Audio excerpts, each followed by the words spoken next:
matam dile palay tina adumak hawkibana numit ninigi matong asyom na sana kulladurasu numit inigi matam masidi karisu akito jungba yaudra makoy layram manayro ibinipi ahum amasu punna yumasida layrarabanina makoy sana kullagi satkiba nipa anigi mawakul mapaw kulsu hawjik pawbatad may kaya maromnan amay batolen mahak adusu makong du kafay thang set panganutli sana yumbi yumren kaya yung libado madugi akoy bada masani pa thawai lak pa na makut na masam masanupi mayumbi na makut na masam na koy na sa sana ko nung sige mapawala tuk trapas aduga nakalamarom na amukam dawri tamya tel kuldana khulak piya madi sothi adu halak pa hauji phau ngai bani makoi wai di sangli urung tanglup lai trabanina pakhalo kariyo kharan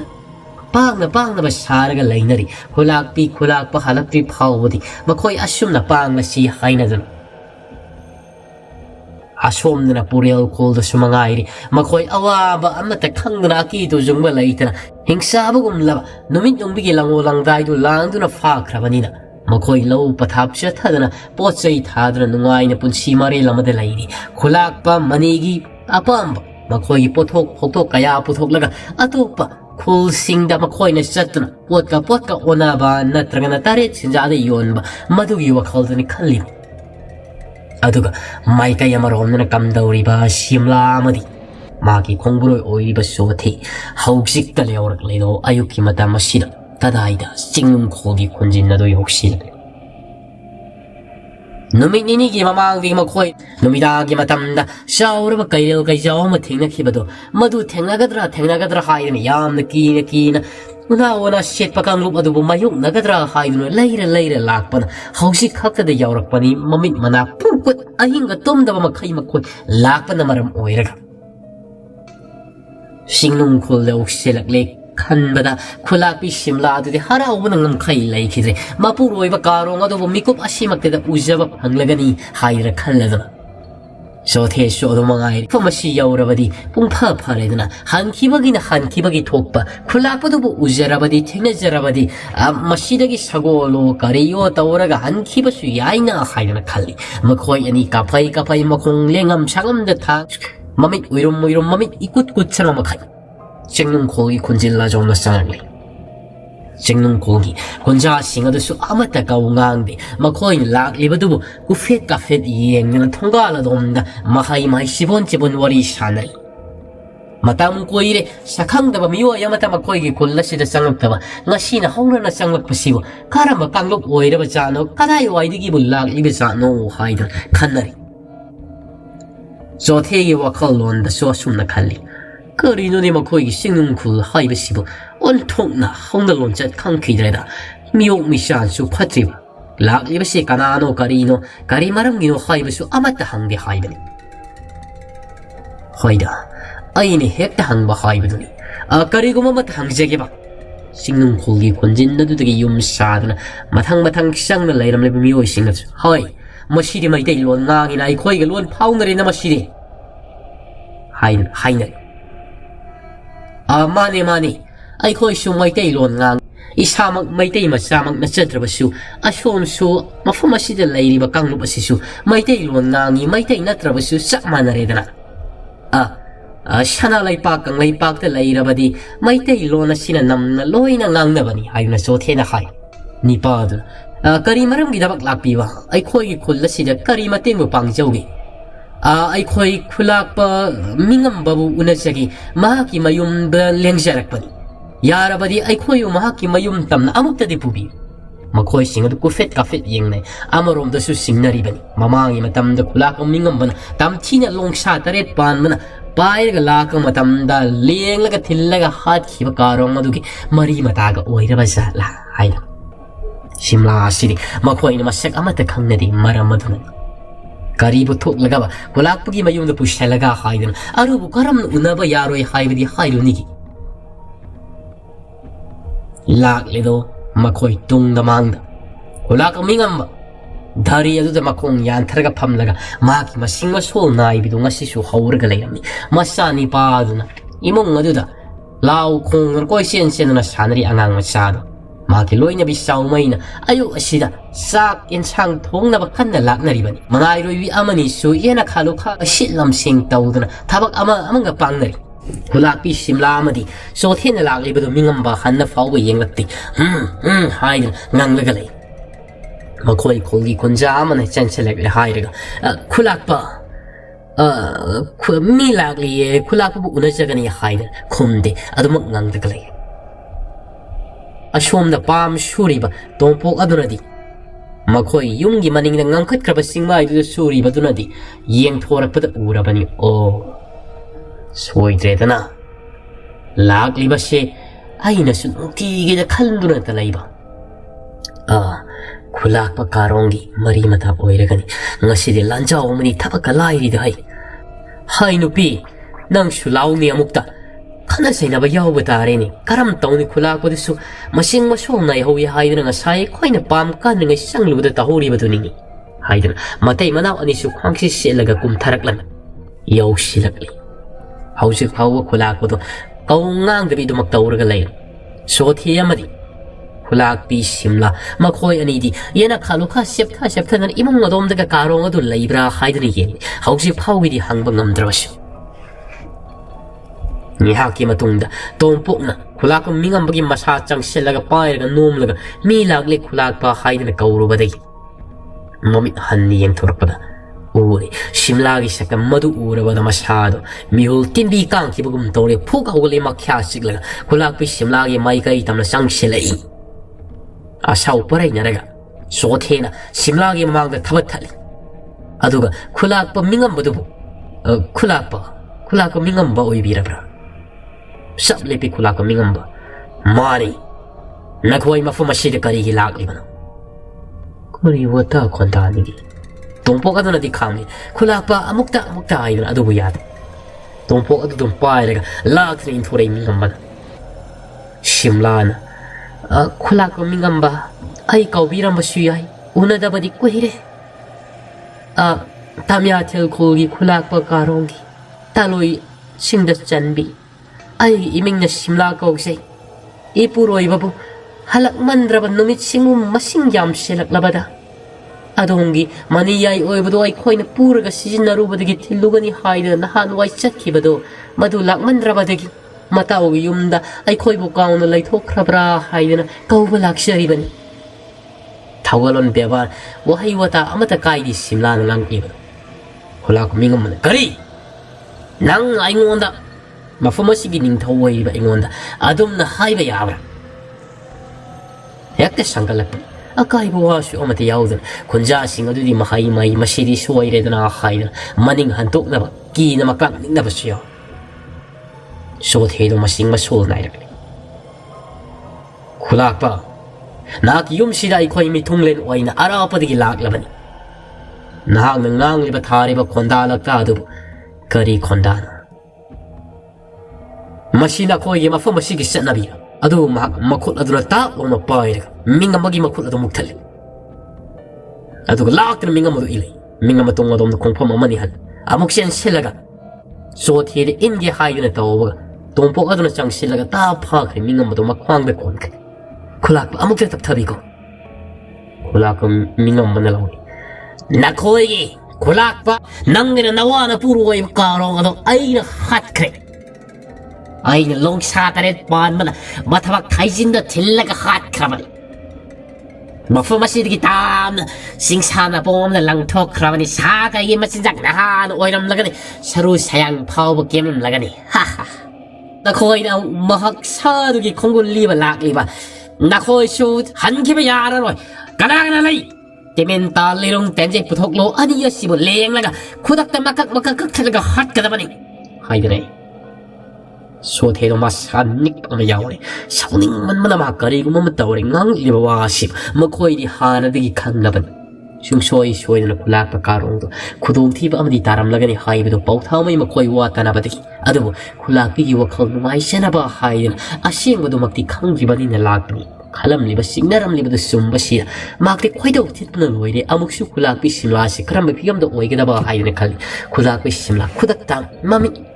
ꯃꯅꯥ ꯑꯗꯨ ꯆꯥꯞ ꯌꯨꯡꯈꯠꯂꯒ ꯈꯨꯂꯥꯛꯄ ꯅꯤꯡꯉꯝꯕꯗꯒꯤ ꯑꯗꯨꯒ ꯃꯁꯥꯗꯨ ꯂꯦꯞꯄ ꯉꯝꯗꯕꯗꯒꯤ ꯅꯨꯃꯤꯠ ꯀꯌꯥꯅꯤ ꯆꯥꯕꯣꯏ ꯆꯥꯗꯕꯣꯏ ꯇꯨꯝꯕꯣꯏ ꯂꯥꯛꯄꯒ ꯃꯥꯂꯦꯝ ꯂꯩꯃꯥꯏꯗꯒꯤ ꯍꯤꯠ ꯂꯥꯎꯅ ꯅꯝꯊꯔꯦ ꯅꯨꯄꯤ ꯈꯔ ꯆꯪꯁꯤꯜꯂꯒ ꯈꯨꯂꯥꯛꯄꯤ ꯁꯤꯝꯂꯥꯕꯨ ꯉꯥꯛꯈꯤꯗꯧ ꯆꯣꯊꯦꯅ ꯅꯈꯣꯏ ꯑꯃꯠꯇ ꯆꯪꯉꯛꯀꯅꯨ ꯑꯅꯤꯔꯛ ꯁꯨꯅꯁꯨ ꯍꯪꯂꯔꯣꯏ ꯅꯈꯣꯏ ꯃꯐꯝ ꯑꯁꯤꯗ ꯂꯩꯔꯤꯕ ꯈꯨꯟꯖꯥꯁꯤꯡꯁꯤ ꯍꯤꯡꯁꯥꯕꯒꯤ ꯆꯥꯗꯥꯅꯧꯗ ꯁꯍꯤꯡ ꯆꯥꯕ ꯉꯥꯛꯇꯅꯤ ꯂꯥꯏ ꯍꯤꯡꯁꯥꯕꯅ ꯄꯥꯟꯕ ꯈꯨꯟꯕꯨ ꯀꯔꯤ ꯅꯥꯇꯩ ꯆꯥꯕ ꯑꯣꯏꯒꯅꯤ ꯇꯔꯥꯏꯅ ꯑꯩꯈꯣꯏ ꯀꯣꯜꯒꯤ ꯈꯨꯂꯥꯛꯄ ꯃꯇꯤꯛ ꯃꯊꯧꯅ ꯂꯩꯔꯕ ꯈꯨꯂꯥꯛꯄ ꯀꯥꯔꯣꯟꯕꯨ ꯊꯕꯛ ꯃꯌꯥꯏꯃꯛꯇꯗ ꯂꯧꯁꯥ ꯇꯔꯦꯠ ꯄꯥꯟꯕꯅ ꯊꯤꯜꯂꯒ ꯍꯥꯠꯂꯤ ꯍꯥꯏꯕ ꯌꯥ ꯍꯥꯏꯗꯨꯅ ꯆꯪꯁꯤꯜꯂꯒ ꯆꯣꯊꯦ ꯈꯨꯇꯨꯝ ꯇꯥꯔꯒ ꯈꯨꯂꯥꯛꯄ ꯅꯤꯡꯉꯝꯕꯒꯤ ꯃꯃꯥꯏꯗ ꯊꯤꯟꯒꯦ ꯍꯥꯏꯗꯨꯅ ꯆꯣꯡꯁꯤꯜꯂꯛꯄ ꯃꯈꯣꯏ ꯈꯨꯜꯒꯤ ꯈꯨꯟꯖꯥ ꯅꯤꯄꯥꯁꯤꯡꯅ ꯉꯥꯏꯈꯣ ꯍꯥꯏꯗꯨꯅ ꯐꯩ ꯃꯍꯥꯛꯀꯤ ꯃꯊꯟꯇꯅꯤꯅ ꯃꯄꯥꯡꯒꯜꯒ ꯁꯣꯟꯗꯝ ꯅꯥꯗꯟꯕ ꯑꯣꯏꯔꯕꯅꯤꯅ ꯆꯣꯊꯦ ꯃꯄꯥꯡꯒꯜ ꯂꯩꯇ꯭ꯔꯦ ꯃꯃꯤꯠꯇ ꯃꯄꯤ ꯇꯥꯅ ꯀꯞꯄꯤ ꯅꯪꯒꯤꯁꯨ ꯃꯇꯝ ꯂꯥꯛꯀꯅꯤ ꯅꯈꯣꯏ ꯁꯍꯤꯡ ꯆꯥꯔꯕ ꯈꯨꯟꯒꯤ ꯈꯨꯟꯖꯥꯁꯤꯡ ꯑꯁꯤꯅꯁꯨ ꯑꯩꯈꯣꯏꯕꯨ ꯀꯩꯁꯨ ꯂꯩꯇꯕ ꯑꯃꯒꯨꯝꯅ ꯏꯟꯊꯣꯛ ꯂꯦꯝꯃꯤꯉꯥꯏ ꯅꯩꯊꯪ ꯑꯃꯒꯨꯝꯅ ꯆꯍꯤ ꯉꯥꯡꯂꯦꯗꯅ ꯅꯍꯥꯛꯄꯨ ꯃꯤ ꯍꯥꯠꯄꯁꯤꯕꯨ ꯀꯟꯈꯠꯇꯨꯅ ꯂꯩꯔꯤ ꯀꯔꯤꯁꯨ ꯂꯩꯇꯅ ꯑꯩꯈꯣꯏꯒꯤ ꯈꯨꯂꯥꯛꯄꯗꯨꯕꯨ ꯍꯥꯠꯂꯤ ꯍꯥꯏꯗꯨꯅꯁꯨ ꯆꯍꯤ ꯉꯥꯡꯕ ꯍꯥꯠꯁꯨ ꯍꯥꯠꯇꯣꯛꯄꯤꯈ꯭ꯔꯕ ꯈꯨꯂꯥꯛꯄꯤ ꯂꯥꯎ ꯃꯐꯝ ꯑꯁꯤꯗ ꯋꯥꯟꯊ ꯂꯦꯞꯊꯕꯤꯔꯒꯅꯨ ꯈꯨꯂꯥꯛꯄꯤ ꯅꯅꯥꯏ ꯑꯩꯒꯤ ꯏꯅꯝꯗ ꯇꯣꯡꯈꯠꯄꯤꯔꯣ ꯅꯅꯥꯏ ꯑꯩꯅ ꯅꯥꯎꯡꯒꯤ ꯁꯥꯟꯅ ꯄꯣꯖꯔꯒꯦ ꯑꯩꯒꯤ ꯀꯣꯛꯁꯦ ꯑꯁꯤꯅ ꯃꯄꯤ ꯑꯣꯔꯣ ꯇꯥꯅ ꯆꯣꯊꯦꯗꯨꯁꯨ ꯀꯞꯄꯤ ꯃꯄꯤꯅ ꯃꯃꯤꯠ ꯊꯨꯝꯍꯜꯂꯤ ꯃꯈꯨꯠ ꯑꯗꯨꯅ ꯐꯠ ꯇꯩꯊꯣꯛ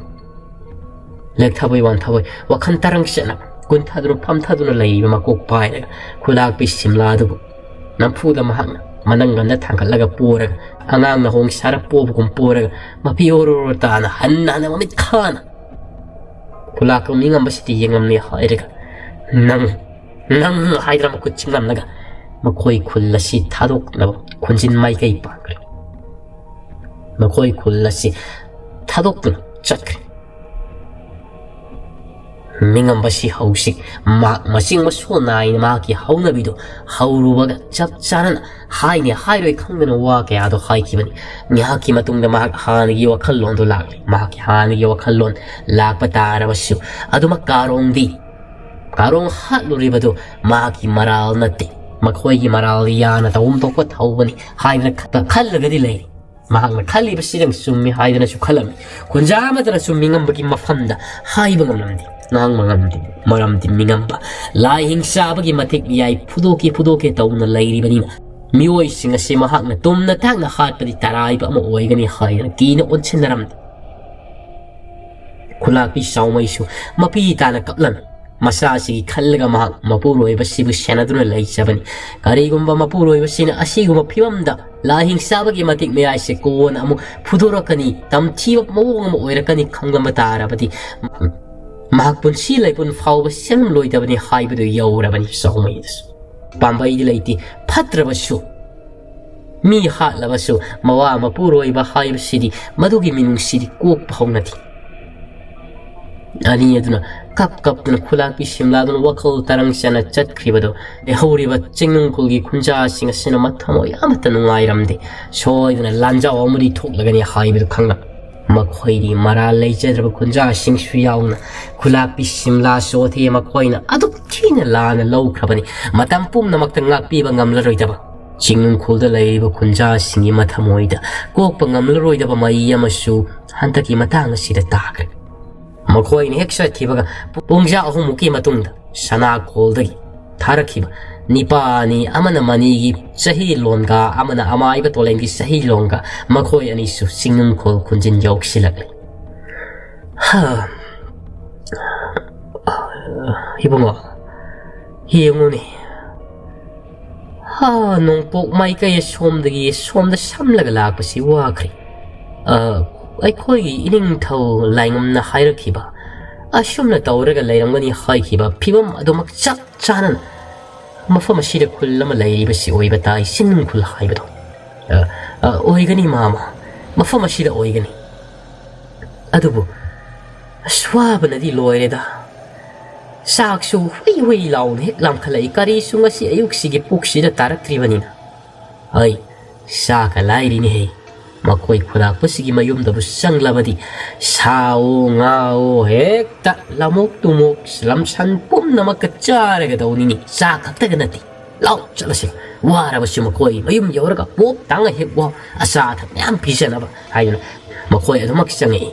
ꯀꯨꯟꯒꯤ ꯈꯨꯟꯖꯥꯁꯤꯡꯁꯨ ꯑꯃꯨꯛꯀꯁꯨ ꯄꯥꯈꯠꯅ ꯀꯅꯥꯅꯣ ꯂꯥꯛꯂꯤꯕꯁꯤꯕꯨ ꯍꯥꯏꯗꯨꯅ ꯊꯣꯡꯒꯥꯜ ꯑꯗꯣꯝꯗ ꯆꯦꯟꯊꯣꯛ ꯆꯦꯟꯊꯣꯛꯅꯔꯒ ꯀꯅꯥ ꯍꯪꯕꯤꯕꯅꯣ ꯀꯔꯤꯒꯤꯗꯃꯛ ꯂꯥꯛꯄꯅꯣ ꯍꯥꯏꯗꯨꯅ ꯃꯊꯪ ꯃꯊꯪ ꯍꯪꯅꯔꯛꯂꯤ ꯑꯩꯈꯣꯏ ꯇꯥꯝꯂꯕ ꯁꯅꯥꯈꯨꯜ ꯍꯥꯏꯕꯗꯨꯗꯒꯤꯅꯤꯅꯦ ꯑꯃꯥꯏꯕ ꯇꯣꯂꯩꯒꯤ ꯃꯆꯥ ꯏꯅꯤꯡꯊꯧ ꯂꯥꯏꯉꯝꯅ ꯏꯅꯤꯡꯊꯧ ꯑꯣꯏꯅ ꯄꯥꯟꯕ ꯂꯩꯕꯥꯛꯇꯨꯗꯒꯤ ꯑꯩꯈꯣꯏꯕꯨ ꯊꯥꯕꯤꯔꯛꯄꯅꯤ ꯃꯐꯝ ꯑꯁꯤ ꯆꯤꯡꯅꯨꯡꯈꯨꯜ ꯑꯃꯥꯏꯕ ꯃꯤꯉꯝꯕꯅ ꯈꯨꯂꯥꯛꯄ ꯑꯣꯏꯅ ꯄꯥꯟꯕ ꯈꯨꯜꯂꯦꯟ ꯑꯗꯨ ꯅꯠꯇꯕ꯭ꯔꯥ ꯃꯥꯅꯤ ꯃꯥꯅꯤ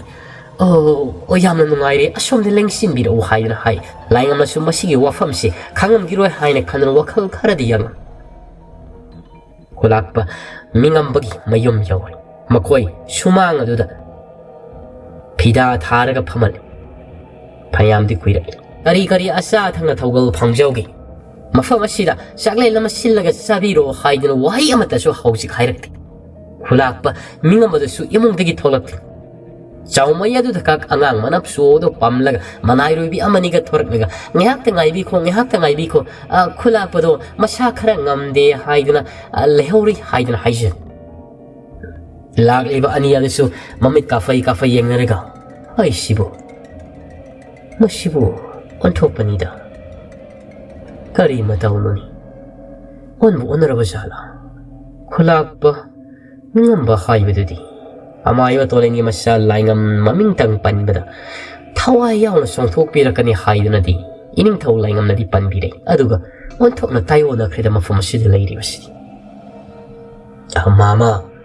ꯑꯩꯈꯣꯏꯅ ꯑꯆꯥ ꯑꯊꯛꯀ ꯆꯥꯕ ꯐꯪꯒꯅꯤ ꯀꯥꯏ ꯈꯟꯖꯔꯨꯔꯤꯕ ꯃꯪꯂꯥꯟ ꯑꯁꯤꯗꯤ ꯄꯨꯡꯇꯥꯏ ꯇꯥꯏꯑꯣꯟꯅꯒꯗꯧꯔꯤꯍꯦ ꯍꯧꯖꯤꯛ ꯐꯥꯎꯕ ꯆꯥꯛ ꯏꯁꯤꯡ ꯆꯥꯈ꯭ꯔꯁꯤ ꯀꯔꯤ ꯃꯊꯦꯜ ꯂꯥꯡꯖꯧꯒꯦ ꯍꯥꯏꯕ ꯐꯥꯎꯕ ꯍꯪꯂꯛꯇꯦ ꯇꯟꯕꯨ ꯇꯜꯂꯦꯗ ꯑꯩ ꯆꯥꯛꯁꯤ ꯎꯏ ꯂꯥꯝꯅ ꯂꯥꯝꯂꯛꯂꯦ ꯎꯇꯣꯡ ꯆꯥꯛꯀꯗꯣ ꯌꯥꯎꯔꯛꯂꯤꯕ꯭ꯔꯥ ꯅꯍꯥꯟ ꯅꯨꯃꯤꯠ ꯅꯤꯅꯤꯒꯤ ꯃꯃꯥꯡꯗꯒ ꯑꯩꯈꯣꯏꯅ ꯊꯣꯡꯂꯒ ꯄꯨꯔꯛꯈꯤꯕꯗꯣ ꯐꯅꯌꯥꯝꯗꯤ ꯌꯥꯡꯕꯅꯤꯅ ꯎꯇꯣꯡ ꯀꯛꯂꯒ ꯌꯥꯎꯔꯛꯈꯤꯕꯗꯣ ꯃꯥꯃꯒꯤ ꯅꯝꯕꯣ ꯊꯥꯕꯣꯗꯨꯗꯒꯗꯤ ꯌꯥꯎꯗꯕ꯭ꯔꯥ ꯍꯥꯏꯗꯨꯅ ꯍꯪꯅꯩ ꯃꯉꯣꯟꯗ ꯆꯤꯔꯣꯜ ꯇꯧꯅ ꯃꯇꯝ ꯑꯁꯤꯗ ꯃꯤꯉꯝꯕꯗꯨ ꯊꯣꯔꯛ ꯁꯥꯎꯅ ꯊꯣꯔꯛꯏ ꯁꯧ ꯁꯕꯥꯟ ꯐꯖꯅ ꯈꯣꯡꯅꯝ ꯈꯣꯡꯄꯥꯛ ꯂꯩꯃꯥꯏꯗ ꯙꯝ ꯙꯝ ꯇꯥꯅ ꯊꯣꯛꯂꯛꯄꯗ ꯃꯈꯣꯏꯅꯤ ꯃꯌꯥ ꯀꯥꯔꯒ ꯌꯦꯡ ꯑꯁꯣꯟꯊꯣꯛꯅ ꯐꯤꯕꯝ ꯃꯨꯔꯇꯤ ꯐꯖꯈ꯭ꯔꯦꯗ ꯋꯥꯡ ꯆꯥꯎꯔꯗꯅ ꯃꯃꯥꯏ ꯃꯩꯗꯥꯁꯤꯅ ꯁꯨꯛꯇꯛ ꯌꯥꯝꯅ ꯁꯧꯔꯥꯡꯅꯕ ꯃꯥꯏꯊꯣꯡꯗꯨꯝ ꯑꯣꯏ ꯍꯥꯏꯅ ꯍꯥꯏꯅꯩ ꯃꯤꯉꯝꯕꯅ ꯅꯈꯣꯏ ꯑꯅꯤ ꯑꯩꯒꯤ ꯏꯇꯥꯎ ꯇꯣꯂꯦꯟꯒꯤ ꯃꯆꯥ ꯂꯥꯏꯉꯝꯅ ꯊꯥꯔꯛꯄꯅꯤ ꯍꯥꯏꯕ ꯃꯥꯅꯤ ꯈꯨꯂꯥꯛꯄ ꯑꯩꯈꯣꯏꯅꯤ ꯂꯥꯏꯉꯝꯅ ꯊꯥꯕꯤꯔꯛꯄꯅꯤ ꯃꯍꯥꯛꯅꯁꯨ ꯂꯥꯏꯉꯝ ꯑꯃꯗꯤ ꯑꯕꯤꯁꯅꯥ ꯃꯔꯥꯜ ꯂꯨꯍꯣꯡꯈ꯭ꯔꯦ ꯍꯥꯏꯕꯗꯨ ꯄꯥꯎ ꯇꯥꯅ ꯈꯪꯈ꯭ꯔꯕꯅꯤꯅ ꯑꯕꯤꯁꯅꯥꯒꯤ ꯃꯄꯥꯅꯤ ꯃꯍꯥꯛꯅ ꯍꯟꯗꯛꯇ ꯍꯥꯠꯈꯤꯕꯅꯤ ꯃꯔꯝ ꯑꯗꯨꯅ ꯌꯥꯝꯅ ꯅꯨꯡꯁꯤ ꯆꯥꯟꯅꯅ ꯇꯧꯕꯤꯔꯛꯄꯒꯤ ꯃꯥꯏꯊꯣꯡꯗꯤ ꯑꯣꯏꯗ꯭ꯔꯦ ꯀꯔꯤ ꯃꯔꯝꯒꯤꯗꯃꯛ ꯅꯈꯣꯏ ꯑꯅꯤ ꯂꯥꯛꯄꯅꯣ ꯈꯨꯂꯥꯛꯄ ꯑꯩꯈꯣꯏꯅ ꯂꯥꯛꯆꯔꯤꯕꯁꯤ ꯍꯥꯏꯗꯨꯅ ꯋꯥꯔꯝ ꯄꯨꯝꯅꯃꯛ ꯂꯥꯏꯉꯝꯅ ꯁꯤꯟꯅꯔꯛꯄ ꯄꯨꯝꯅꯃꯛꯇ ꯃꯗꯨ ꯇꯥꯔꯨꯕꯗꯒꯤ ꯃꯤꯉꯝꯕꯅ ꯑꯩ ꯃꯃꯥꯡꯒꯤ ꯃꯇꯝꯗꯗꯤ ꯑꯃꯥꯏ ꯁꯤꯂꯣꯟ ꯆꯠꯅ ꯂꯥꯏ ꯊꯧꯒꯜ ꯀꯌా ꯐꯪꯖꯔꯝꯃꯤ ꯑꯗꯨꯕꯨ ꯍꯧꯖꯤꯛꯇꯤ ꯃꯗꯨꯒꯤ ꯊꯕꯛ ꯑꯗꯨ ꯊꯥꯗꯣꯛꯄ ꯀꯨꯏꯔꯦ ꯑꯃꯨꯛ ꯍꯟꯅꯁꯨ ꯑꯩ ꯂꯥꯏꯒꯤ ꯊꯕꯛ ꯑꯁꯤꯃꯛ ꯄꯥꯏꯈ꯭ꯔꯔꯣꯏ ꯍꯥꯏꯗꯨꯅ ꯏꯆꯤꯜ ꯑꯁꯤꯃꯛ ꯄꯟꯅ ꯁꯥꯔꯤ ꯋꯥꯁꯛꯈ꯭ꯔꯕꯅꯤ ꯑꯗꯨꯅ ꯑꯩ ꯃꯗꯨꯃꯗꯤ ꯉꯝꯂꯣꯏꯗꯧꯔꯤ ꯅꯈꯣꯏ ꯂꯝꯁꯥꯡꯁꯨ ꯂꯥꯛꯄꯒꯤ ꯋꯥꯔꯝꯂꯒꯅꯤ ngasi asima mafam asida pothabiru numidang chaklena masari hairega hayeng ayuk yenda angan mada hawai biru hayen hayram laga imong odom da muk sankre kari matawno haiduna nipani makto sonawi tumin khulak paminga magi mawong matawdu ta makhoi ni su mafam asida kuina panthaduna lainingdri mai thongda tari mami hayya da bagi hayram libani haibadu makhoi na su khang makhoi ni inge tawnaraga khulina kakak sunaraga khulakpi oibirabra khulakpi bema aina chahizi khara laisilangbadaba mali laklibasina aikoi sanupa gummani aikoi ni se thunamak halau karigumba yarabadi phare yadrabadi atopa mafamda chalaga mai silon chatpa ama kauruna ba haidana hayowi lamsu angang natte yamna sangkhrabanina ꯆꯥꯕ ꯊꯛꯄꯗꯨꯅ ꯀꯣꯟꯅ ꯃꯇꯥꯡ ꯆꯥꯕ ꯀꯥꯟꯗ ꯑꯩꯈꯣꯏꯒꯤ ꯏꯅꯤꯡꯊꯧ ꯂꯥꯏꯉꯝꯒ ꯂꯣꯏꯅꯗꯨꯅ ꯂꯥꯛꯆꯔꯒꯦ ꯃꯗꯨꯗ ꯑꯣꯏꯅ ꯆꯥꯖꯔꯒꯦ ꯉꯁꯤꯒꯤꯗꯤ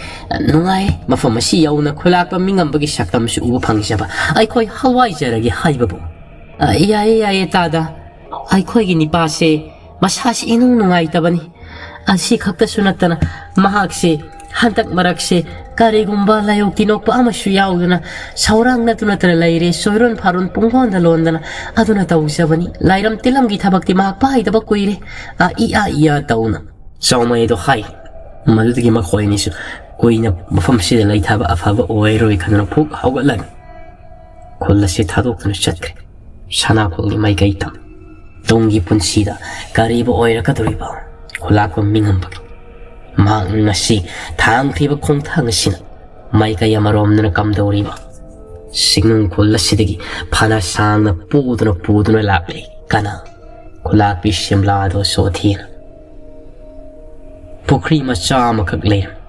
ꯃꯈꯣꯏꯅ ꯃꯃꯥꯡꯒꯤ ꯃꯇꯝꯗ ꯂꯥꯛꯈꯤꯕ ꯂꯝꯕꯤ ꯑꯗꯨꯗꯒꯤ ꯈꯔ ꯊꯩꯗꯣꯛꯂꯒ ꯂꯥꯛꯂꯤ ꯍꯟꯗꯛꯇꯤ ꯄꯨꯈ꯭ꯔꯤ ꯃꯆꯥ ꯑꯁꯤ ꯆꯤꯡꯂꯛꯇ ꯂꯩꯔꯝꯕ ꯄꯨꯈ꯭ꯔꯤꯗꯨꯒꯤ ꯃꯄꯥꯜꯗ ꯊꯥꯔꯦ ꯍꯥꯏꯔꯦ ꯀꯔꯤ ꯑꯆꯥ ꯑꯊꯛ ꯌꯥꯎꯔꯤꯕꯒꯦ ꯍꯥꯏꯗꯨꯅ ꯁꯣꯊꯤꯅ ꯌꯦꯡꯉꯤ ꯑꯗꯨꯕꯨ ꯊꯣꯏꯗꯣꯛꯅ ꯌꯥꯎꯔꯝꯗ꯭ꯔꯦ ꯈꯨꯂꯥꯛꯄꯤꯁꯤ ꯃꯁꯥꯁꯤ ꯌꯥꯝꯅ ꯁꯣꯛꯊꯔꯤ ꯀꯧꯕ ꯉꯥꯡꯕ ꯈꯨꯝꯗꯕꯤ ꯇꯥꯔꯪꯉꯝꯗꯅꯤ ꯃꯍꯥꯛꯅ ꯂꯩꯔꯤꯕꯁꯤ ꯄꯨꯈ꯭ꯔꯤꯁꯤꯗ ꯂꯦꯝꯂꯩ ꯉꯥꯁꯨ ꯌꯥꯝꯅ ꯆꯥꯕ ꯎꯏ ꯂꯦꯝꯂꯩ ꯉꯥꯁꯤ ꯈꯔ ꯑꯣꯏꯅ ꯑꯩ ꯀꯨꯝꯊꯔꯒ ꯐꯥꯔꯒꯦ ꯃꯗꯨꯅ ꯈ꯭ꯋꯥꯏꯗꯒꯤ ꯑꯐꯕ ꯄꯥꯝꯕꯩ ꯑꯃ ꯑꯣꯏꯔꯒꯅꯤ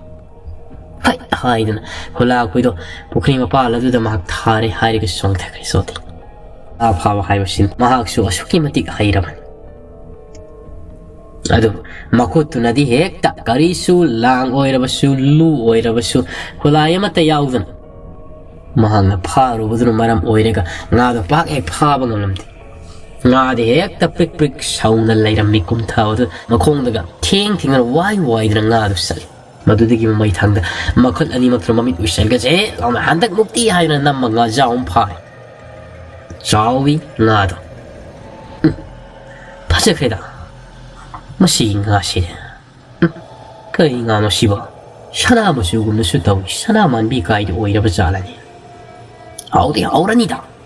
kahalapi ꯈꯨꯂꯥꯛꯄꯤ ꯑꯩꯅ ꯐꯥꯔꯛꯂꯤꯕ ꯉꯥꯁꯤ ꯑꯩꯈꯣꯏꯅ ꯌꯦꯟꯅꯔꯒ ꯆꯥꯔꯁꯤꯀꯣ ꯉꯥ ꯌꯥꯝꯅ ꯆꯥꯎꯏ ꯃꯁꯤ ꯇꯪꯈꯥꯏ ꯆꯥꯔꯕꯗꯤ ꯑꯩꯈꯣꯏ ꯄꯨꯛꯁꯤ ꯄꯦꯜꯂꯒꯅꯤ ꯍꯧꯖꯤꯛ ꯃꯩ ꯍꯧꯔꯒ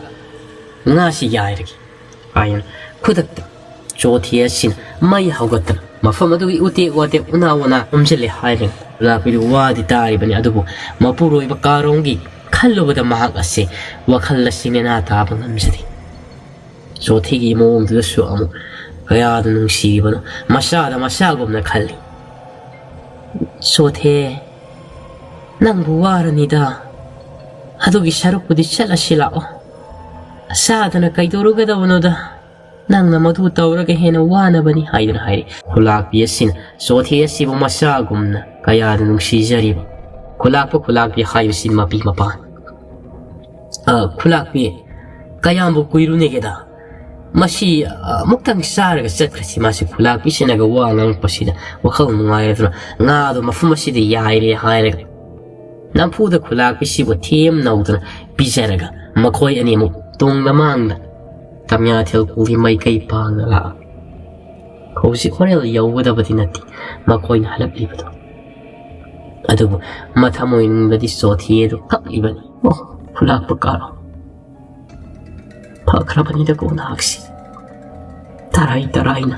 ꯅꯣꯡꯁꯥ ꯇꯔꯦꯠ ꯄꯥꯟꯕꯅ ꯊꯤꯜꯂꯒ ꯍꯥꯠꯂꯤ ꯍꯥꯏꯗꯨꯅ ꯎꯁꯤꯠꯇꯅ ꯍꯥꯏꯔꯛꯈꯤꯕ ꯁꯥ ꯌꯦꯟ ꯍꯪꯉꯣꯏ ꯍꯥꯠꯄꯒꯨꯝꯅ ꯈꯪꯒꯅꯤꯗꯅ ꯑꯩꯈꯣꯏꯒꯤ ꯇꯝꯌꯥꯊꯦꯜ ꯈꯣꯜꯒꯤ ꯈꯨꯟꯖꯥ ꯃꯤꯌꯥꯝ ꯊꯥꯅꯔꯤ ꯍꯥꯏꯔꯒ ꯀꯔꯤ ꯀꯝꯗꯧꯅ ꯃꯤꯉꯝꯕꯁꯤꯕꯨ ꯂꯃꯟ ꯈꯨꯝꯒꯅꯤ ꯍꯥꯏꯕꯗꯣ ꯃꯗꯨ ꯆꯞ ꯆꯥꯅ ꯄꯥꯝꯕꯩ ꯄꯥꯏꯈꯛꯇꯅꯤ ꯂꯦꯝꯂꯗꯤ ꯇꯣꯛꯂꯦ ꯈꯨꯂꯥꯛꯄ ꯍꯥꯏꯅ ꯃꯆꯤꯜꯗ ꯁꯣꯜ ꯃꯇꯝꯗꯤ ꯑꯗꯨꯃꯛ ꯂꯦꯞꯄ ꯂꯩꯇꯅ ꯍꯧꯖꯤꯟꯈꯤꯕꯅ ꯅꯨꯃꯤꯠ ꯑꯁꯤꯒꯤ ꯌꯥꯆꯪꯂꯛꯄꯒꯤ ꯃꯇꯝ ꯑꯣꯏꯁꯤꯜꯂꯛꯂꯤ ꯃꯥꯏꯀꯩ ꯑꯃꯔꯣꯝꯗꯅ ꯀꯝꯗꯧꯔꯤꯕ ꯄꯨꯔꯦꯟ ꯈꯣꯜꯗꯅꯤ ꯈꯨꯂꯥꯛꯀꯃꯅꯤ ꯃꯪꯒꯣꯜ ꯑꯁꯤꯗ ꯐꯝ ꯍꯤꯗꯥꯛ ꯄꯨꯑꯗ ꯆꯤꯡꯂꯤ ꯑꯍꯜ ꯂꯃꯟ ꯉꯁꯤꯗꯤ ꯑꯃꯠꯇ ꯃꯩ ꯇꯦꯛꯄ ꯈꯣꯠꯄꯒꯤ ꯌꯥꯆꯪꯂꯛꯄ ꯃꯇꯝꯁꯤꯗꯒꯤ ꯂꯥꯛꯇ꯭ꯔꯦ 싱상랑 남비도 마사두가 동다망나 먹고 참느라게 이몽득이 통래 카이다우라기 니빠 나나이르비 싱라이디바시데 까우바 야다브로 하이 ngang 싱아 시다 하이닝드레니 nang가 와리엄땅 샤나닝드나 하이브니 빠콘 치가다바나 테니 하이로니 야샹라까 마타마 시다 타박신 그래 나사신 아나문간마니 냐다 파우바 타디 하이브니 아드막 납두나달라이 ngaiko니 아이샤 토이바 너는 나마시를 납두나달라이리바 시보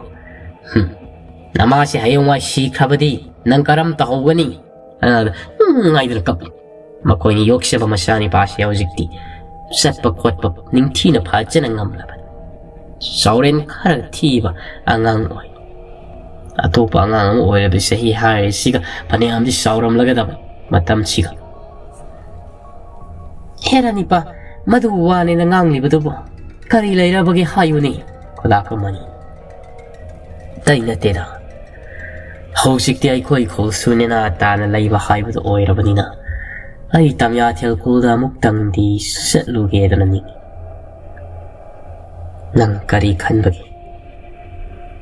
ai leitrabasu khulasida nungai na topa khunja singa singa khauni tai na muktang di sa si puraga salusi kaidorabagi ne be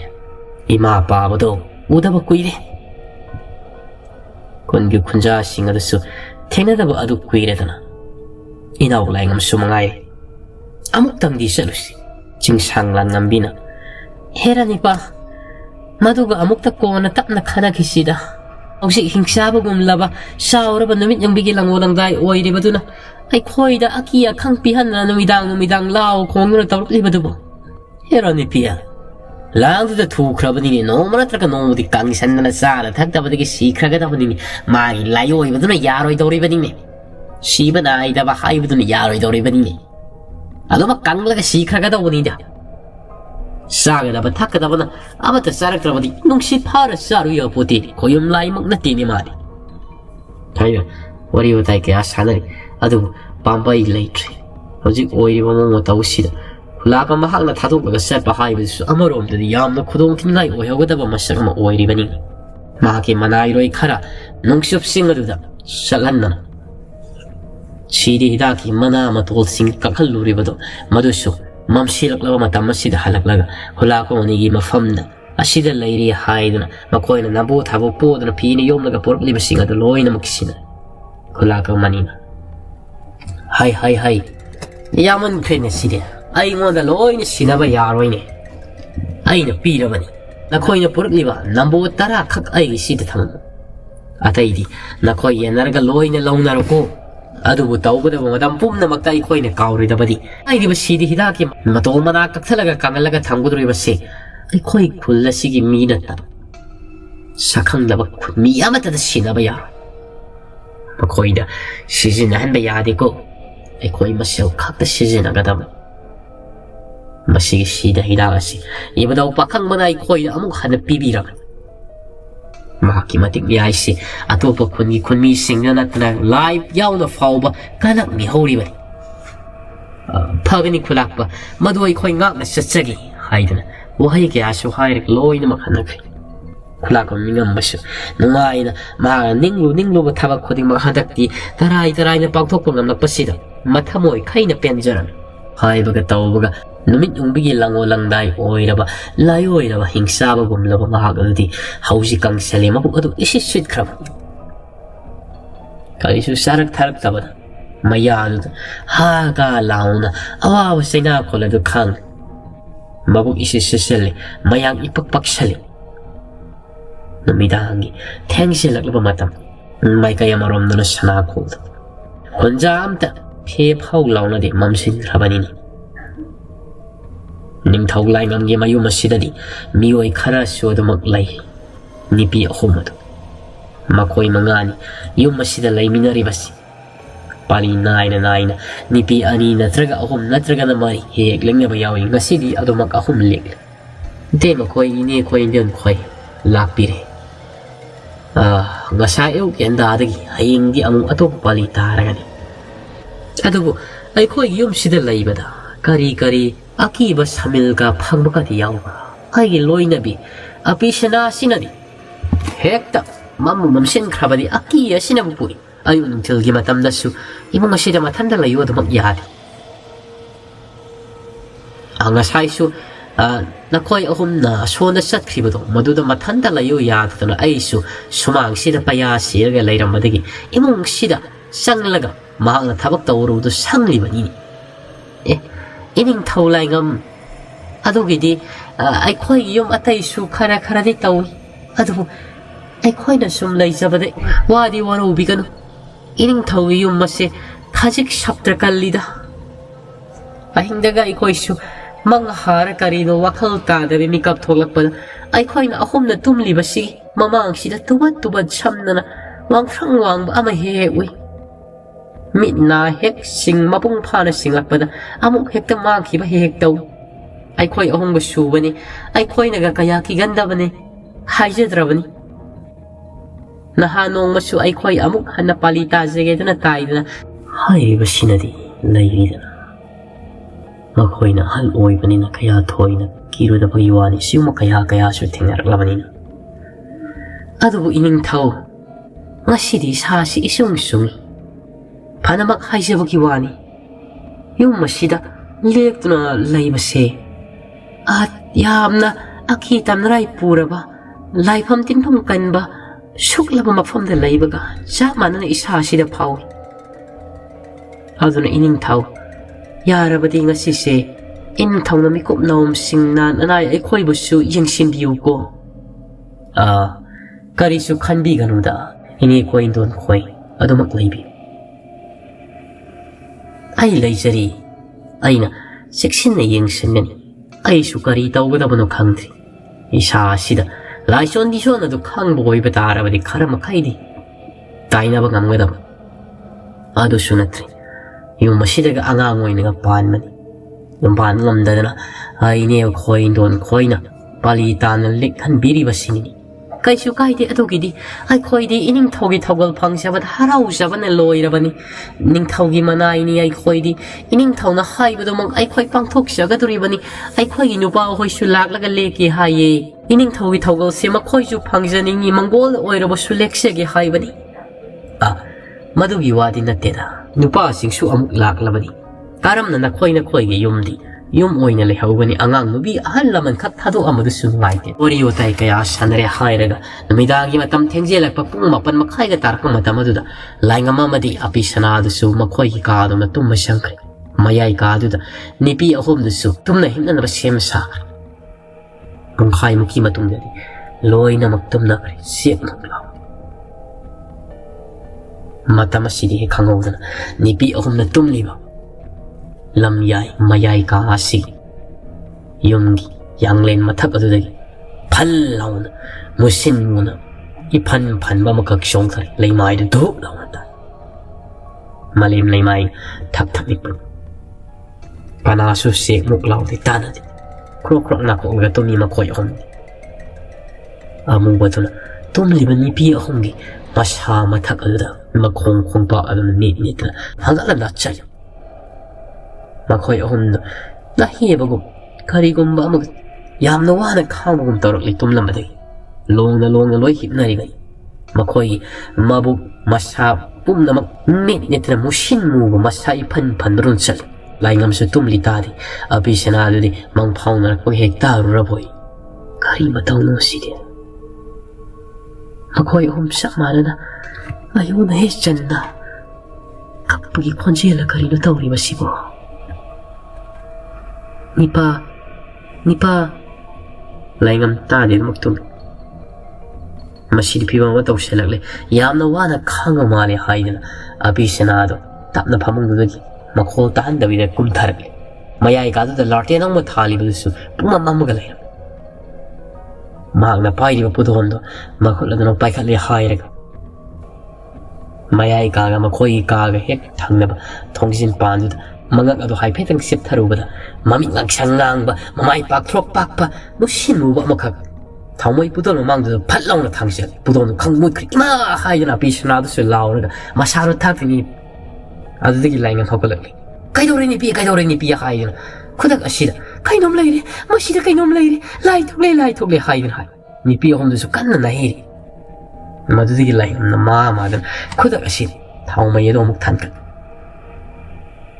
ꯅꯨꯄꯤ ꯑꯍꯨꯝꯗꯨ ꯃꯅꯥꯛ ꯆꯪꯉꯒ ꯍꯧꯗꯣꯛꯏ ꯂꯥꯔꯇꯦꯟ ꯊꯥꯎ ꯃꯩ ꯁꯨꯈꯠ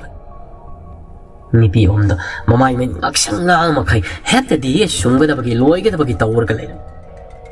ꯉꯥꯏꯍꯥꯛꯀꯤ ꯃꯇꯨꯡꯗ ꯃꯊꯕꯥꯛꯇꯨ ꯀꯟꯅ ꯅꯥꯏ ꯁꯤꯑꯦ ꯍꯥꯏꯗꯨꯅ ꯇꯧꯔꯒ ꯃꯌꯥꯗꯒꯤ ꯏꯈꯦꯡ ꯎꯕ ꯐꯥꯎꯕ ꯌꯥꯎꯏ ꯑꯄꯤ ꯁꯅꯥꯗ ꯃꯃꯤꯠꯇ ꯎꯈꯤꯕꯗꯨꯁꯨ ꯂꯥꯏꯉꯝꯒꯤ ꯃꯐꯝꯗ ꯍꯥꯏ ꯂꯥꯏꯉꯝꯅ ꯑꯩꯉꯣꯟꯗ ꯍꯧꯗꯣꯔꯛꯄ ꯀꯩꯗꯧꯒꯦꯅꯦ ꯅꯪꯕꯣ ꯑꯁ ꯑꯣꯟꯊꯣꯛꯄꯅꯤꯗ ꯌꯨꯝ ꯑꯁꯤꯗꯤ ꯀꯔꯤꯅꯣ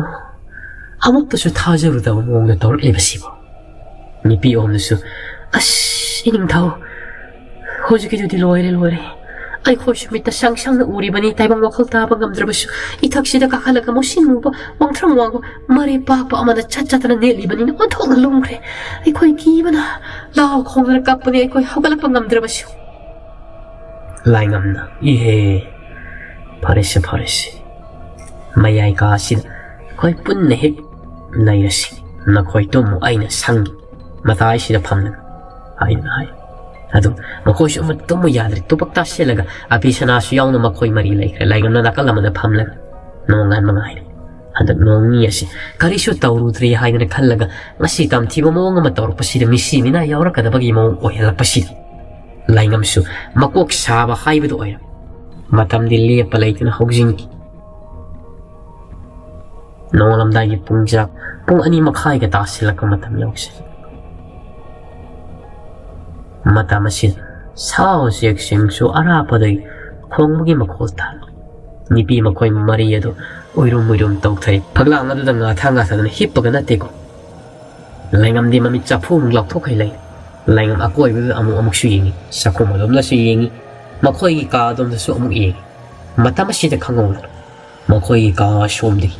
ꯃꯃꯥꯏ ꯄꯥꯛꯊꯣꯛ ꯄꯥꯛꯏ ꯌꯦꯡꯕꯗ ꯂꯨꯕꯥꯛꯀꯤ ꯃꯑꯣꯡ ꯃꯥꯜꯂꯤ ꯆꯨꯊꯦꯛ ꯅꯥꯏꯔꯒ ꯃꯃꯤꯠ ꯑꯗꯨꯅ ꯉꯥꯡꯁꯤꯡ ꯍꯦꯛ ꯉꯥꯡꯂꯒ ꯂꯥꯏꯉꯝ ꯎꯅꯕ ꯍꯥꯏꯗꯨꯅ ꯊꯣꯡꯖꯤꯟ ꯄꯥꯟ ꯑꯗꯨꯗꯒꯤ ꯃꯣꯏ ꯀꯥ ꯑꯗꯣꯝꯗꯒꯤ ꯃꯃꯥꯏ ꯊꯥꯡꯇꯣꯔꯛꯄꯅꯤ ꯂꯥꯏꯉꯝ ꯃꯗꯨ ꯃꯤꯍꯨꯜꯗꯥꯡ ꯆꯣꯡꯉꯤ ꯑꯗꯨ ꯐꯥꯊꯔꯒ ꯍꯌꯨꯝ ꯁꯤꯗꯕ ꯃꯁꯤꯗꯤ ꯐꯤꯕꯝ ꯑꯃꯅꯤꯅ ꯃꯁꯤ ꯂꯦꯡꯗꯦꯅꯤ ꯂꯩꯌꯨ ꯉꯁꯤꯗꯤ ꯏꯃꯥꯡꯃꯛꯇꯗ ꯁꯥꯐꯣꯡꯂꯛꯂꯦꯗꯅ ꯂꯥꯏꯉꯝ ꯐꯨꯛ ꯍꯧꯒꯠꯂ ꯄ꯭ꯔꯞ ꯆꯦꯟꯁꯤꯜꯂꯒ ꯐꯠ ꯂꯥꯎꯅ ꯆꯣꯡꯁꯤ ꯃꯈꯣꯏ ꯀꯥ ꯍꯦꯛ ꯌꯧꯕꯒ ꯆꯦꯡꯃꯥꯡ ꯃꯥꯡꯈ꯭ꯔꯦ ꯊꯥꯎꯃꯩ ꯄꯨꯗꯣꯜꯗꯨꯁꯨ ꯃꯨꯠꯂꯒ ꯂꯩ ꯃꯈꯣꯏ ꯀꯥꯗ ꯊꯥꯜꯂꯤꯕ ꯂꯥꯏꯉꯝ ꯑꯃꯨꯛꯀ ꯊꯣꯔꯛꯂꯒ ꯃꯥꯟꯅꯔꯨꯕ ꯌꯥꯕ ꯅꯠꯇꯦ ꯃꯁꯤꯗꯤ ꯃꯤꯅꯒ ꯍꯥꯏꯅꯕ ꯂꯥꯏꯅꯤꯡꯊꯧ ꯑꯄꯣꯏꯕ ꯇꯤꯟꯃꯨ ꯂꯩꯃꯨ ꯐꯠꯇꯕꯅ ꯃꯍꯨꯠ ꯁꯤꯜꯂꯒ ꯂꯥꯏꯅꯤꯡꯊꯧꯒꯤ ꯐꯝꯕꯥꯜꯗꯒ ꯇꯣꯡꯉꯤ ꯍꯥꯏꯕꯗ ꯃꯁꯤ ꯑꯣꯏꯔꯕ ꯖꯥꯠꯂ ꯏꯃꯥꯡꯃꯛꯇꯗ ꯍꯦꯛꯇ ꯍꯌꯨꯝ ꯁꯤꯗꯕ ꯍꯥꯏꯗꯅ ꯃꯍꯥꯛ ꯑꯗꯨ ꯑꯃꯨꯛꯀ ꯂꯥꯛꯂꯒ ꯐꯝꯃꯤ ꯃꯍꯥꯛꯀꯤ ꯉꯥꯊꯕꯝ ꯐꯛꯂꯥꯡ ꯑꯗꯨꯗ ꯍꯟꯗꯛꯃꯛꯇꯤ ꯀꯔꯤꯁꯨ ꯇꯧꯔꯛꯇ꯭ꯔꯤ ꯃꯈꯣꯏꯒꯤ ꯌꯦꯅꯈꯥꯗꯁꯨ ꯍꯧꯗꯣꯡ ꯑꯅꯤꯈꯛ ꯀꯟꯅ ꯆꯤꯛꯅꯔꯤ ꯀꯗꯥꯏꯗꯒꯤ ꯍꯧꯗꯣꯡꯅꯣ ꯃꯈꯣꯏꯗꯤ ꯑꯃꯠꯇ ꯂꯣꯏꯕ ꯅꯠꯇꯦ ꯂꯝ ꯍꯧꯗꯣꯡ ꯑꯣꯏꯔꯤꯕ ꯖꯥꯠꯂꯥ ꯍꯥꯏꯗꯅꯁꯨ ꯈꯜꯂꯤ ꯉꯥꯏꯍꯥꯛꯀꯤ ꯃꯇꯨꯡꯗ ꯃꯈꯣꯏ ꯁꯨꯃꯥꯡ ꯁꯣꯝꯗꯒꯤ ꯀꯅꯥꯒꯨꯝꯕ ꯃꯤꯑꯣꯏ ꯑꯃꯅ ꯂꯥꯛꯇꯅ ꯀꯧꯔꯛꯂꯤ ꯀꯅꯥꯅꯣ ꯀꯔꯤ ꯂꯩꯔꯕꯒꯦ ꯅꯣꯡꯉꯥꯟꯗ꯭ꯔꯤꯉꯩꯗ ꯀꯧꯔꯛꯂꯤꯕꯁꯤꯕꯣ ꯑꯩꯅꯦ ꯑꯃꯨꯛꯇ ꯊꯣꯡꯁꯦ ꯍꯥꯡꯗꯣꯛꯄꯤꯌꯣ ꯑꯩꯅꯦ ꯀꯅꯥꯅꯣ ꯑꯩ ꯍꯥꯏꯔꯕꯗꯤ ꯑꯩ ꯇꯣꯝꯕꯤ ꯅꯥꯎꯅꯦ ꯑꯃꯨꯛꯇ ꯍꯥꯡꯗꯣꯛꯄꯤꯌꯣ ꯊꯣꯡ ꯍꯥꯡꯗꯣꯛ ꯅꯤꯄꯥ ꯑꯃꯈꯛ ꯅꯣꯡꯉꯥꯜꯂꯝꯗꯥꯏꯒꯤ ꯏꯪꯕꯁꯤꯗ ꯃꯁꯥꯒ ꯅꯤꯛꯂꯤ ꯇꯧꯔꯒ ꯂꯦꯞꯄꯒ ꯂꯩꯔꯝꯃꯤ ꯖꯣꯏ ꯃꯈꯥꯗꯨꯗ ꯀꯩꯗꯧꯔꯦ ꯇꯥꯗ ꯄ꯭ꯔꯚꯨ ꯀꯥꯈꯠꯂꯛꯏ ꯏꯕꯨꯡꯉꯣ ꯂꯥꯏꯉꯝ ꯑꯩꯈꯣꯏꯒꯤ ꯌꯨꯝꯗꯣ ꯑꯩ ꯀꯤꯃꯟꯕꯅ ꯏꯁꯥꯁꯤ ꯂꯩꯕ ꯉꯝꯗꯕꯗꯒꯤ ꯆꯦꯜꯂꯛꯑꯕꯅꯤꯅꯦ ꯑꯁ ꯑꯩ ꯍꯨꯃꯥꯡ ꯑꯅꯞꯄꯤ ꯀꯥꯡꯉꯤ ꯌꯨꯝꯗꯨꯗ ꯂꯩꯕꯗꯒꯤ ꯃꯄꯥꯜ ꯊꯣꯛꯂꯒ ꯂꯝꯕꯤ ꯆꯦꯜꯂꯛꯄꯁꯤꯗꯤ ꯀꯩꯁꯨꯝꯇ ꯇꯧꯗꯦ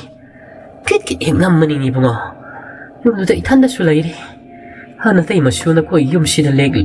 ꯑꯩꯒꯤ ꯏꯆꯥꯗꯨꯁꯨ ꯌꯨꯝꯗꯨꯗ ꯂꯩꯕ ꯀꯤ ꯍꯥꯏꯗꯅ ꯃꯃꯥꯟꯅꯕꯤ ꯌꯨꯝꯊꯪꯅꯕꯤꯒꯤꯗ ꯂꯦꯛꯈ꯭ꯔꯦ ꯑꯉꯥꯡ ꯅꯨꯄꯤ ꯃꯆꯥꯗꯣ ꯏꯊꯟꯗ ꯂꯩꯕꯅꯤ ꯍꯦꯛꯇ ꯒꯤꯠ ꯅꯝꯕꯅꯤꯅꯦꯍꯦ ꯑꯁ ꯀꯤꯈ꯭ꯔꯦꯗ ꯏꯕꯨꯡꯉꯣ ꯐꯃꯥꯡꯗꯒ ꯐꯅꯦꯛ ꯆꯣꯡꯈꯠꯂꯛꯏ ꯑꯗꯨꯗꯒꯤ ꯀꯤꯃꯟꯗꯅ ꯑꯩꯁꯦ ꯆꯦꯜꯂꯛꯏꯕꯅꯤꯅꯦ ꯗꯥꯗꯥ ꯀꯔꯤꯅꯣ ꯍꯥꯏꯔꯤꯕꯁꯤꯅꯤ ꯑꯁ ꯀꯥꯈꯠꯄꯤꯔꯛꯎ ꯏꯃꯨꯡꯗ ꯄꯨꯁꯤꯜꯂꯛꯏ ꯑꯗꯨꯒ ꯋꯥꯔꯤ ꯋꯥꯇꯥꯏꯗꯣ ꯐꯖꯅ ꯁꯥꯔꯦ ꯉꯥꯏꯍꯥꯛꯀꯤ ꯃꯇꯨꯡꯗ ꯅꯣꯡꯉꯥꯜꯂꯛꯄꯗꯒꯤ ꯂꯥꯏꯉꯝꯒꯤ ꯃꯌꯨꯝꯗ ꯇꯧꯈꯤꯕꯗꯨꯁꯨ ꯋꯥꯔꯤ ꯅꯔꯝꯃꯤ ꯑꯁꯤꯒꯨꯝꯅ ꯃꯃꯥꯡꯒꯤ ꯃꯇꯝꯗꯨꯒ ꯇꯧꯕ ꯌꯥꯎꯈꯤꯕ꯭ꯔꯥ ꯍꯥꯏꯗꯅ ꯃꯈꯣꯏ ꯃꯁꯦꯟ ꯋꯥꯔꯤꯒ ꯁꯥꯟꯅꯔꯤ Lining thâu caution na ba lining thâu lay mari lairam tilam chi na makoi na lamhang oi na lay rura ba laikam di mang kalur mang fumasi na song selaga yum leptam na yatraw na yum saru basi asum na bu thokan bra hai na hangnai alamal na su sum thok ti thokan masani masidi gi handok na manglak narga siwa khongkai adu bai khoi siwa na ba yaw ri masimadi phai adu masi kayam kuina khangro lay bangam lugani hai na wata na ayung antasin laingamgi sumang magol